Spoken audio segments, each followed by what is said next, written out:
Tinuturo sa atin ng gospel ngayong araw na may ipinagkakatiwalang mga responsibilidad sa atin and we need to serve selflessly dahil sa dulo ng ating buhay, we will be held accountable.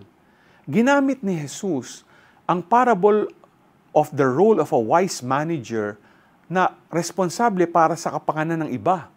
Selfless service involves being accountable for the well-being of those under one's care, ensuring their needs are met diligently. Ang pagiging irresponsable at mapang-abuso sa kapangyarihan ay may nag-aantay na pananagutan sa Diyos. Ngayong magandang tignan natin ang naging buhay ni Saint John of Capistrano. Wala siyang pagod na nangaral, ipinagtanggol ang pananampalataya at nagpakita rin siya ng effective leadership during crisis and compassionate service to those in need.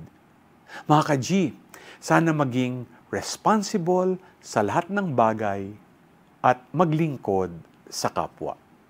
G ka ba?